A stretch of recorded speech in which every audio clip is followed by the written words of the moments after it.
আজকে আমি রান্না করছি চাইনিজ ভেজিটেবল। প্রথমে আমি কয়েক টুকরা মাংস নিয়ে নিয়েছি, তারপর পেঁপে, গাজর, সিম আর অল্প একটু লাউ কেটে নিয়েছি ঠিক এইভাবে। এখন সবগুলো একসাথে সিদ্ধ করে নেব।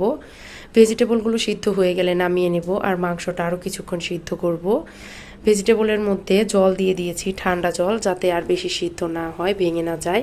ওইদিকে সিদ্ধ হয়ে যাওয়া মাংস আমি এভাবে টুকরো করে নিয়েছি। কড়াইয়ে পরিমাণ মতো তেল দিয়ে ভেজিটেবলগুলোকে ভেজে নেব। এরপর দিয়ে দেব সেই টুকরো করে রাখা চিকেন। এখন সবগুলো একসাথে মিশিয়ে নেব। তারপর দিয়ে দেব অল্প একটু গোলমরিচের গুঁড়া, আর একটু ভেজে নেব। ওইদিকে আমি চিকেন সিদ্ধ করে রাখা জল আলাদা করে রেখে দিয়েছিলাম, ওটাই এখন দিয়ে দেব। আর একটু সিদ্ধ করব সবগুলো একসাথে।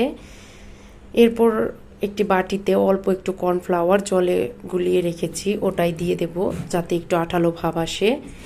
এখন জল শুকিয়ে যাওয়া পর্যন্ত নেড়ে চেড়ে নামিয়ে নেব। ধন্যবাদ সবাইকে ভিডিওটি দেখার জন্য।